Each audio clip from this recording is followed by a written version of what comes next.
SG Consultancy Services. Study MBBS in Russia, Philippines, Uzbekistan. ఇంత ఒక handsome హీరోని మీరు పెళ్లి చేసుకుంటున్నారు అండ్ న్యాచురల్లీ చాలా మంది అమ్మాయిలు ఆయనకి లైన్ వేసి ఉంటారు, ఫోన్ చేసి ఉంటారు, ఫోన్లు ఫ్యాన్స్ రకరకాలుగా హీరోయిన్స్ తో వర్క్ చేస్తారు. అండ్ ఇండస్ట్రీ కొంచెం అంటే అప్పట్లో చెప్పేవాళ్ళు దట్ ఇండస్ట్రీలో ఆ ప్రాక్సిమిటీ వల్ల రిలేషన్షిప్స్ తొందరగా ఏర్పడిపోతాయని చెప్పేసి. అంతే కదా, హీరో హీరోయిన్స్ మధ్య కావచ్చు. అప్పుడే కాదు ఇప్పుడు ఎప్పుడన్నా అంతే అది. బట్ ఎప్పుడు మీరు ఇన్సెక్యూర్ ఫీల్ అవ్వలేదు ఒక స్త్రీగా? అస్సలు లేదు. అంటే మీ మీద ప్రేమ తగ్గిపోతుందని అట్లా లేదు, ఎప్పుడు నాకు అనిపించలేదు. నేను ఒకటి ఏంటంటే బేసికల్గా నేను చాలా స్ట్రాంగ్గా నేను చాలా స్ట్రాంగ్గా బిలీవ్ చేసుకుంటా ఒకటి. రెండోది బికాస్ నేను కరెక్ట్గా ఉంటే నన్ను వదిలి ఎవరు వెళ్ళలేరు. నా పిల్లలు అవనివ్వండి, నా హస్బెండ్ అవనివ్వండి, నా ఫ్రెండ్స్ అవనివ్వండి. నేను కరెక్ట్గా ఉన్నంత వరకు, నా సైడ్ నుంచి ఏ ఇన్కన్వీనియన్స్ లేనంత వరకు, నేను వాళ్ళని అర్థం చేసుకున్నంత వరకు, నేను వాళ్ళకి ఒక అవకాశం ఇవ్వనంత వరకు వాళ్ళు ఎలా వెళ్తారు? ఎక్కడన్నా ఏ రిలేషన్షిప్లోనన్నా ప్రాబ్లం వచ్చిందంటే ఏదో ఒక అవకాశం వాళ్ళకి కల్పించడం వల్లనే వస్తుంది. అది వైఫ్ అండ్ హస్బెండ్ అవనివ్వండి, పిల్లల మధ్య అవనివ్వండి, ఏమన్నా అవనివ్వండి. మనం అండర్స్టాండింగ్గా, మనం కాంప్రమైజింగ్గా వెళ్ళిపోతుంటే గొడవలే రావు. గొడవలు రానప్పుడు వాళ్ళు మనకి దూరం అయిపోతారన్న భయము ఉండదు. నేను ఎప్పుడు అదే బిలీవ్ చేస్తా, అదే ఫాలో చేస్తా. ఇంతవరకు నేను సక్సెస్ఫుల్గానే ఉన్నా. సో నాకు ఎప్పుడు కూడా ఇన్సెక్యూరిటీ అనిపించలేదు. అదే నేను చెప్తున్నా మీకు, రాజశేఖర్ గారి దగ్గర నాకు నచ్చింది అదే. ఆయనకి ఫ్యాన్స్, అమ్మాయిలు, అభిమానులు ఎవరున్నా కూడా నాతో డిస్కస్ చేయకుండా, నాతో చెప్పకుండా ఏ ఇష్యూ ఉండదు. ఒకవేళ ఒక అమ్మాయి ఫోన్ చేసి మీరు నా దగ్గరికి రండి అని అన్నా కూడా నాతో ఆయన చెప్తారు. ఇట్లా పలానా అమ్మాయి ఒక ఫోన్ చేసి ఇట్లా నాకు ఫోన్ చేసింది తెలుసా అన్నది కూడా. చాలా ఇన్సిడెంట్స్. అది ఒకరోజు అయితే ఆయన కంగారు ఒంగోలులో మేము షూటింగ్కి, అప్పటికి ఇంకా మా పెళ్ళి కూడా కాలే. బట్ అదే నేను చెప్పాను కదా, వి ఆల్వేస్ ఎప్పుడు అనుకునేవాళ్ళు మన ఇద్దరం పెళ్లి చేసుకుంటే బాగుంటుంది, కానీ పెళ్లి చేసుకోవడానికి అందరూ ఒప్పుకోవాలి. ఎవరికి అగెయిన్స్ట్గా అయితే నేను చేసుకోలేను అన్న కాన్సెప్ట్లు మేము ఉన్నప్పుడు నేను చాలా బోల్డ్గానే మేము లివ్ చేసామండి. మా పెళ్ళికి ముందు కూడా ఇప్పుడు మూవీస్ లైక్ నవభారతం, ఈ సినిమాలంతా యాక్ట్ చేసేటప్పుడు ఆల్మోస్ట్ మేమిద్దరు ఒకే రూమ్లో ఉండేవాళ్ళమి.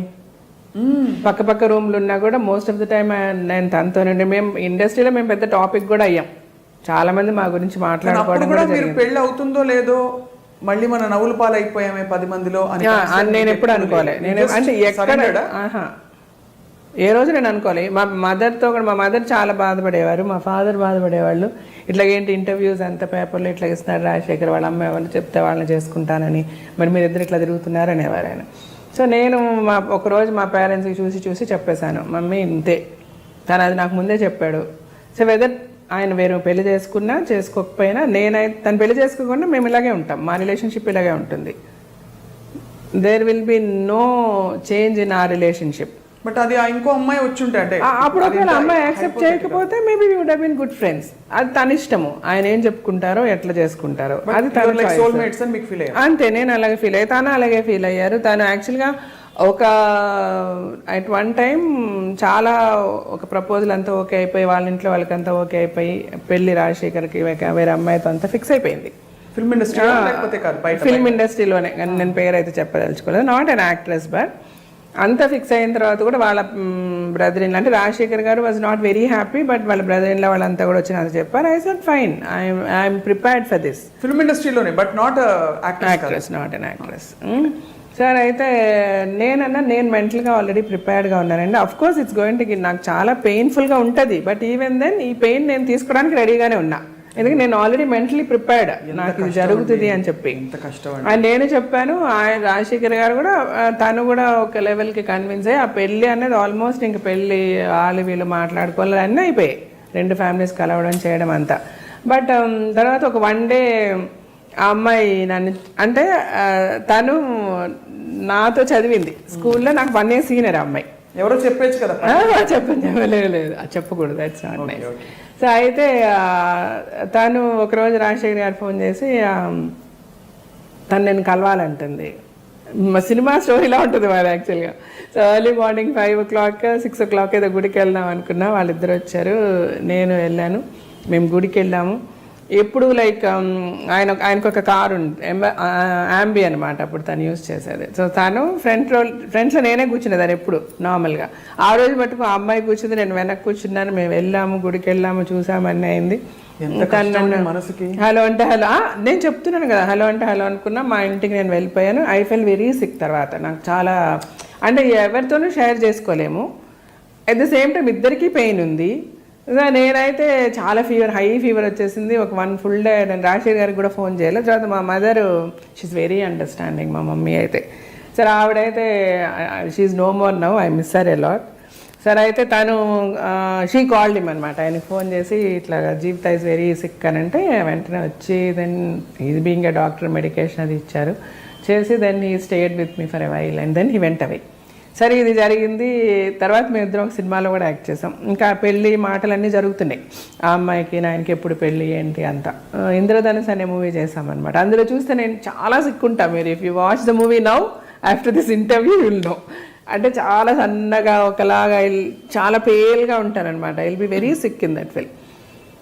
ఇద్దరమే యాక్ట్ చేస్తున్నాము, ఇద్దరికి అన్నీ తెలుసు, like he's going to get married అంతా. బట్ ఆ అమ్మాయి ఏంటంటే సడన్గా one day he was very tensed. Shoot అయిపోయిన పక్క రూమ్లో ఉంటాం కదా, చాలా టెన్షన్. ఏంటి ఫోన్లో వెళ్తున్నారు, మాట్లాడుతున్నారు, వస్తున్నారు అంతా.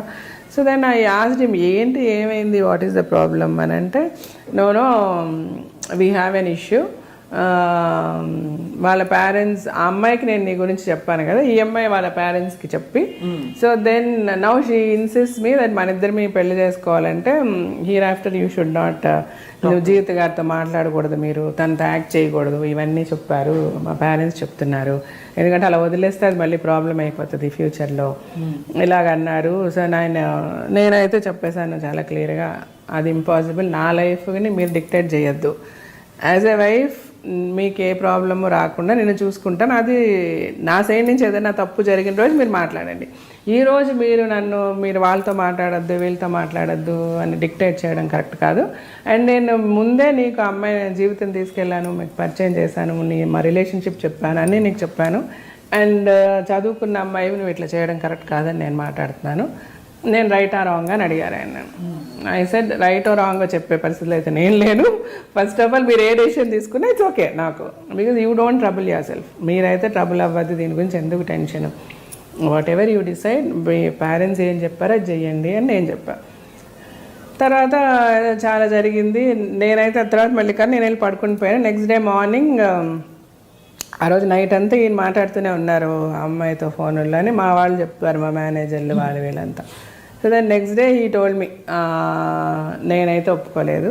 సో దెన్ వాళ్ళకి ప్రాబ్లం ఉందంట, అమ్మాయిని అమెరికా పంపించేశారు అని చెప్పారు. సరే ఓకే, మీరు ఏం చేయాలనుకుంటున్నారంటే నేను అమ్మాయితో ఓపెన్గా చెప్పేసి, నువ్వు నీ పేరెంట్స్ నువ్వు డెసిషన్ తీసుకో. అమ్మాయికి యాక్చువల్గా ఈ ప్రపోజల్ వచ్చింది, ఆ అమ్మాయి చాలా ఇష్టపడి ఈయన చేసుకోవాలని చాలా పెద్ద లెవెల్లో వచ్చే మాట్లాడారనమాట.